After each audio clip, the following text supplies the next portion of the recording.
안녕하십니까. 오늘 마감 시간입니다. 오늘 제목이 조금 어이가 없죠. 예, 오늘은 모르겠다라고 적어봤습니다. 정말 모르겠습니다. 오늘 왜 이렇게 많이 빠졌는지. 음, 사실 중시라는 게 우리가 알 수가 없죠. 근데 오늘은 뭔가 물론 이야기거리는 많아요. 뭐 FMC 경기감이 있을 수도 있고 환율 이야기도 있을 수 있는데 그래도 오늘 증시를 어떻게 설명할까를 생각하게 되면 참 난감합니다. 코스피 지수인데 우리가 최근에 조금 생각했던 2380선은 처참하게 무너졌고, 코스닥은 뭐 750선, 770이 망가졌는데, 한편으로 가장 큰 특징은 이 종목 아니겠습니까? LG 에너지 솔루션의 주가가 오늘 5% 이상 하락한 거. 그러니까 LG 어디 갔어? 예, LG 에너지 솔루션인데, 물론 LG 솔루션이 많이 빠졌기 때문에 많이 올랐기 때문에 많이 오를 수 있는데 여러 가지 종목들 보게 되면 오늘 장에서 좀 많이 빠진 게 이제 리수사나 리튬 관련주들입니다. 뭐 예를 들어서 개별주 중에서는 뭐 금양이란 종목이 좀 많이 최근에 올랐던 종목이고 또 미래 나노텍도 마찬가지고 근데 또 아이러니하게도 포스코 케미칼은 또 상당히 견고했어요. 견고했다는 말이 뭐 어떻게 될지 모르겠지만은 어, 잘 막아줬고 하지만 이제 어, 약간 코스닥 쪽에서는 LNF 같은 종목들이 이제 지난 주말에 뭐 국내 우리나라 산자부에서 또 수출 불허 이슈가 있었는데 사실 그 이슈는 큰 게 아니었고 전체적으로 조금 약한 상태에서 얻어맞았는데 다른 한편을 놓고 봤을 때는 사실 악재라는 것이 뭐 딴 거 있겠습니까? 다른 한편으로 가장 높은 게 아무리 그래도 환율이겠죠. 그래서 제도 잠깐 말씀드렸는데 지금 제일 신경 쓰이는 부분이 바로 이거인데요. 보면 CNY 어디 갔어요? USD CNY 바로 중국의 위안화인데 우리가 1대 1달러 대 1위안을 포치라고 부릅니다. 포치라고 부르는데 지금 7.017788 위안이죠. 그러니까 중국의 위안화 가치가 엄청나게 약한 겁니다. 그 위안화 가치가 약하니까 다른 한편을 놓고 봤을 때는 이제 환율 이슈죠. 그래서 오늘도 환율이 실제적으로 지금 얼추 1,400원대 정도 마감을 했는데 여기 있죠. 1,392원 정도가 마감을 했습니다. 그리고 이제 달러는 여전히 지금 보면 좀 바로 밑에 있는데요. 109.992로 강세입니다. 그러니까 약간 지난주 조금 견조하던 유로화가 다시 1대1 패러티가 잠깐 깨졌고요.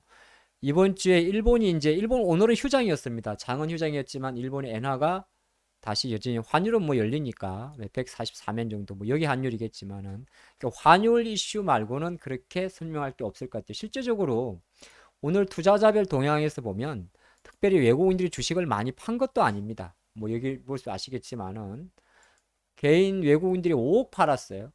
기관들이 400억인데 뭐이 정도 가지고 근데 연기금이 보니까 한 200억 정도 조금 기분 나쁜 게 좀 보여요. 코스닥도 500억 물론 좀 많이 팔았습니다.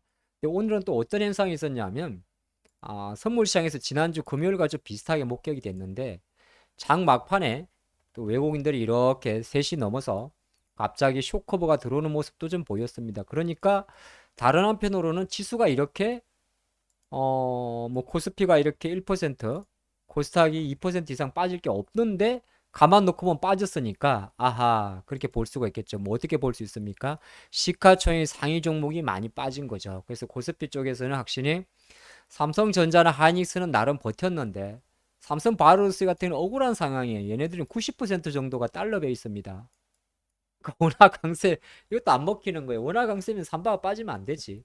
이제 오늘 LG 에너지 속으로 좀 강력한 차익 매물이 나왔고 카카오가 연신 땅굴을 파다 보니까 그동안 한편으로는 이 친구가 시가총액 100조 이상으로 잘 잡아줬었는데 여기가 이제 코스피 LG엔솔은 종합주가지수에도 영향이 미치고 이제 코스피 200에도 미치잖아요.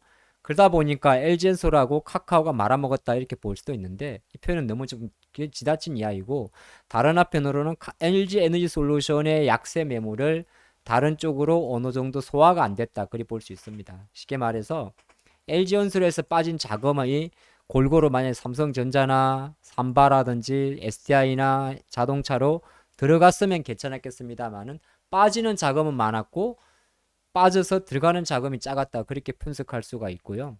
코스닥도 마찬가지입니다. 코스닥도 보게 되면 시가총액 순으로 보고 계신데, 셀트리온 헬스케어가 있고, 에코프로 BM 정도만 강보합이지. 오늘 LNF에서 한 뭐 5% 빠지고, 카카오 게임즈가 우마무스메 이슈로 빠져버리니까 나머지 포러비스나 이런 게 HLB도 버텨주지 않습니까? 또 그 밑단에 있는 뭐 에코프로라든지 이런 종목이 많이 빠졌으니까 오늘은 결정적으로 그래서 그렇게 해석할 수가 있습니다. 물론 로봇 관련주도 좀 변동성이 있고 합니다만은 가장 중요했던 것은 최근에 많이 올랐던 한농화성 이런 종목이 빠진 것처럼 배터리로 들어왔던 자금들이 오늘 많이 빠졌다. 근데 왜 많이 빠졌을까? 여러 가지 생각을 해봐도 사실 해석은 조금 안 됩니다. 물론 갖다 붙이기 나름인데요. 우리나라가 뭐 니켈 가격이 주말에도 또 올랐었고 실제적으로 한국의 밑에 거 원자재 점유율은 글로벌 기준으로 봤을 때 압도적입니다. 중국이. 그죠? 이 보면 뭐 니켈, 코발트, 흑연, 리튬, 망간, NCM, 니켈, 코발트, 망간이 바로 우리나라 주력인 양극재고 아니죠. 양극재 3원계고 그 최근에 이제 좀 뜨거운 리튬 같은 경우도 압도적으로 중국의 점유율이 높죠. 요거 하나만 가지고 말하기는 조금 그렇고 전체적으로 제가 볼 때는 오늘 9월 19일 날 아시아 증시는 가장 결정적으로 FMC 경계감이란 표현 자체가 가장 적나라할 것 같습니다. 그래서 여전히 달러 강세라는 게 가장 부담인 거죠. 그러니까 달러가 왜 강할까? 아시겠지만 미국이 이번 주에 가장 큰 이벤트를 남겨놨기 때문에 그렇지 않겠습니까? 그래서 앞으로 방향은 이렇게 보셔야 될 것 같습니다. 일단은 달러가 꺾여야 된다가 첫 번째 포인트예요. 예, 더 이상 무슨 설명이 필요하겠습니까? 달러가 꺾여야 된다. 예, 달러화가. 언제 꺾일까? 그거는 딴 거 없습니다.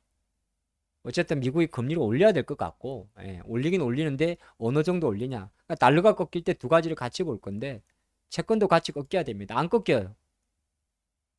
예, 안 꺾입니다. 3.5. 안 꺾이기 때문에 오히려 생각보다 시장은 큰 매도 물량은 없지만은 상당히 기분 나쁜 악성 물량이 좀 많다. 이렇게 보는 게 좋을 것 같습니다. 어차피 이번 주 목요일 새벽 3시까지는 특별한 외부 일정 자체가 많이 없습니다. 많이 없고 통화 수합 우리가 조금 기다리고는 있긴 있는데 그것도 뭐 어느 정도 좀 제한적이에요. 그래서 앞으로 어떻게 된단 말이냐? 제가 아까 다짜고짜 잘 모르겠어요. 이렇게 말해서 좀 그러긴 그런데 어떻게 된단 말이냐? 그래 그래요.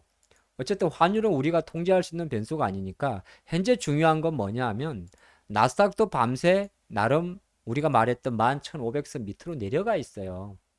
그래서 이제는 어떤 겁니까? 일단 월봉, 원봉이 조금 진행 중이고 주봉 기준으로도 11,500선이 꺼졌기 때문에 뭐 어디까지 내려간다 이런 걸 분석하기는 좀 그럴 것 같고 뭐 예를 들어서 미국 기준으로는 다시 나스닥이 요 파란색 밴드가 있죠. 요 위쪽으로 올라오는지 그러니까 11,500선에서 더 밀리지 않고 올라오는지 만약에 또 밀리면 또 밑에다가 밴드를 잡아야 될 것 같습니다. 저는 사실 지난주 금요일 날 미국이 어느 정도 이런 그림을 그려주길래 오늘 조금 기대를 했는데 오늘은 정말 오랜만에 I don't know라는 표현을 해봤습니다. 안다고 꼭 그 방향대로 자연히 가지는 않는데 이럴 오늘처럼 정말 이게 뭐 이 정도까지야 할 정도로 쉽게 말해서 물론 이제 깊게 들어가면 이유는 있겠지만 우리가 지금 그게 중요한 게 아니잖아요. 뭐가 중요한 거죠? 앞으로 어떻게 될 것인가. 그래서 첫 번째는 달러하고 채권 금리 꺾여야 된다. 두 번째는 네, 일단 그게 가장 급선무가 될 것 같고 일단 LG 엔솔 같은 경우는 힘 자체가 좀 세게 때렸기 때문에 이거는 이 정도 때리면 바로 못 돌립니다.